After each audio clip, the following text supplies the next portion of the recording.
Sveiki, bičiuliai, tai noriu pasidalinti su jumis, į ką atkreipti dėmesį dėl artėjančio Saulės užtemimo ir ko tikėtis po jo. Tai praktiškai reikšmingiausias reiškinys gaunasi tiek šią savaitę, tiek apskritai spalio mėnesį.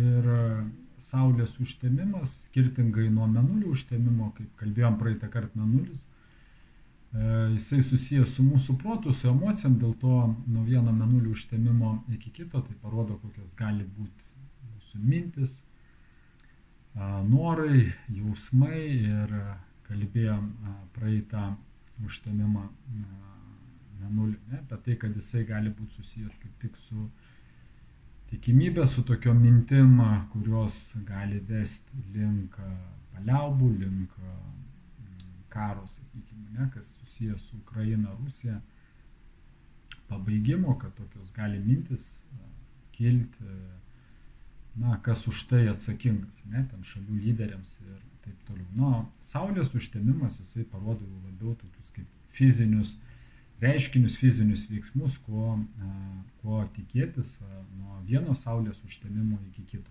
iki kito, kuris bus 2025 kovo 29, neklystu.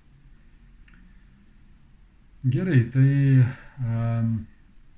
visada užtemimas Saulės, tai ypatingai taip jisai bendrai, sakykime, taip savaitę iki jo, savaitę po jaučiam stipriau, bet labiau, sakykime, jis toks jaučiamas 3 dienos iki užtemimo ir po jo toks, mes jau šiandien, tarkim, galim, šiandien kažkas gal netgi ir vakar jautė, kažkokios tai negatyvios emocijos, negatyvūs sapnai, kažkokie nerimas, baimė, tokie gali vykti, nes mūsų sąmonėje vyksta visokios tai transformacijos, visokie tai pokyčiai. Ir tuo pačiu tiek šiandien, tiek rytoj Merkurijaus planeta jinai bus nepalankiausiai padėtyje.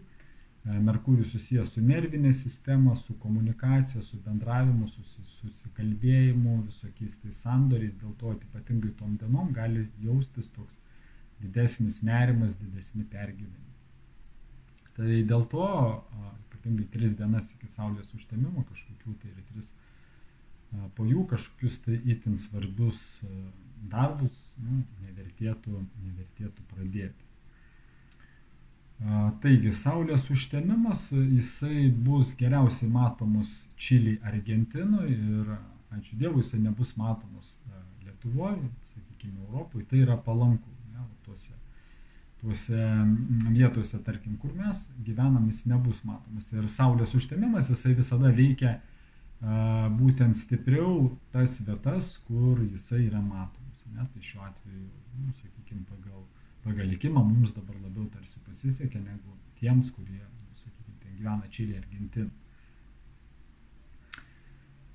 Taigi, užtemimas jisai vyks Mergelės ženkle.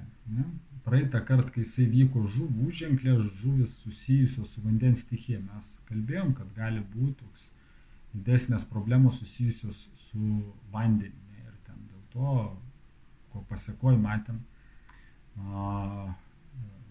visokie tai lūžo ten dambos, užliejo potviniai ir taip toliau. Netgi neseniai ir pas mus kaimynystėje, Lenkijoje, Čekijoje irgi buvo. Tai va, tai užtemimas jis parodo, ką atkreip dėmesį. Tai būtent šį kartą jis įvyks Mergelės ženkle. Ir Mergelė, užtemimas įvyks trečiadienį. Trečiadienis susijęs su Merkurijaus planeta. Merkurijaus planeta irgi dalyvauja užtemime, dėl to, kas susijęs su Mergelė, su Merkurijum, bus stipriai jaučiama iki sekančių užtemimų. Tai tokios sritys, tai visokie tai skaičiavimai, finansai, verslas, investicijos, visokie tai internetiniai reikalai, ten skaitmenizacijos klausimai gali būti aktualūs, liečiami komunikacija, žiniasklaida. Tuose srityse gali būti neramumai, ypatingai tenka su bankinėm sistemom, visokie tai dalykai, internetas ir taip toliau, visą tai susijęs su Merkurijum, todėl ten gali būti siejama baimė. Gali būti toks, sakykime, nerimas, kaip būna Mes jau prie to pripratę, kai mus gazdina, bet tą mes galim irgi pajusti. tą galim pajusti ir tuose srityse, ką mes galim, sakykime, pakeisti, tą keiskim, ko negalim, aišku, kažko tai tuo periodu tuose srityse gali iškilti kažkokie tai neramumai. Ir jeigu taip žiūrėti individualiai, tai bendrai, sakykime, labiau gali jausti tą užtemimą, pas ką yra ascendente mergelės ženklas, arba mėnulis pas ką mergelė, tie gali jausti labiau visą šitą užtemimą ir tą laikotarpį iki sekančio užtemimo. Ir būtent tie, kurie gimė nuo rugsėjo apskritai, kurie yra gimę nuo rugsėjo 20 iki spalio 6 dienos, tai tie žmonės gali patirti tokių daugiau transformacijų šių užtemimo metu. Tai būtent mergelė jinai susijus su lygom, su priešais, su skolom. Tai tos sritis gali irgi labiau ir aktyvuotis viso šito periodo metu. Vėlgi baimės dėl lygų, susirgymai, epidemijos, visokios tokios temos, jos gali, sakykime, liesti mus bendrai ir ypatingai, kaip sakiau, to žmonės netgi daugiau. Jiems reikėtų irgi kiek įmanoma tose srityse daugiau pasisaugoti, negu kitiem. Ir aišku, vėlgi visi dalykai žiūrime individualiai, bet jeigu kalbant bendrai, ir mes turim suprasti taip, kad užtemimai tai susijęs su transformacija. Transformacija tai reiškia, kad kai kažkas tai nutinka, turi keistis mūsų sąmonė.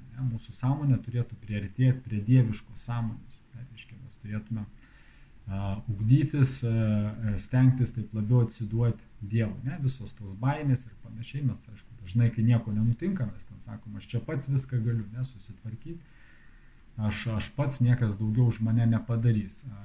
Bet su tokiu mąstymu toli nenueisi, vis tiek ego kažkurio ar vienoje kitoje situacijoje palūš, jeigu jau ne šiam gyvenime, tai kitam, tai jie ir skatina visi užtemimai, visi tie nerimai, kurie ateina mūsų mokytis, labiau ieškoti ryšio, sakykime, su aukščiausiu, su kūrėju, su Dievu, ugdytis būtent dievišką sąmonę. Tai ir mergelė susijęs su žemės stichija, todėl irgi tokie reiškiniai susiję su žemė. Tai gali būti tose vietose, kur žemės drebėjimai vyksta, ar apskritai kažkokie tai reiškiniai susiję su pačia žeme irgi gali būti. Bet, sakykime, užtemimas jis nėra toks pilnai, sakykime, apimantis daug šalių, todėl galbūt tuose regionuose, kur tas užtemimas matosi. Ir apie karinius veiksmus vėlgi, kadangi pats užtemimas, jisai, kaip jau minėjau, jisai nebus matomus tuose kraštuose, kas susiję irgi ir pačią Rusiją, pačią Ukrainą. Ir jeigu mes kalbam apie tuos karinius veiksmus, tai jie kaip ir neturėtų pratęsti to karo. Tai yra tikimybė, kad bus kažkokios tai paliaubos, taika iki sekančių užtemimų, iki pavasario, kažkas tai turėtų tokio prasidėti. Gali būti taip, kad bus pirmi žingsniai iš vakarų pusės. Tai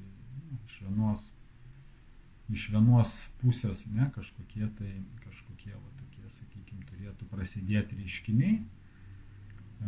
Tai tikėkime, kad ir bus viskas, kad klostysis į gerą. Ir aišku, po užtemimo bus Marso ar planetos perėjimas į silpną savo padėtį, kas irgi sukels, aš dar kalbėsiu apie tai arba artimiausiam dienom, arba kitą savaitę. Marsas perės į savo silpniausią padėtį, ten 17 dieną, jeigu neklystu, spalį, ir jisai ten bus gana ilgą laiką. Marsas susijęs su kariniais veiksmais, tai taip, kažkokie tai dalykai, reiškiniai, kaip kariniai jie bus, bet, sakykime, jie nepratęs, sakykime, tokios kaip karinės įtampos, bet kaip tik viskas po kurio laiko turėtų pradėti mažėti. Tai būtų tokios įžvalgos, tikiuosi, kad jums buvo naudinga, atkreipkite dėmesį, pasidalinkit su savo draugais. Dėkuoju už jūsų dėmesį ir iki pasimatymo kituose video.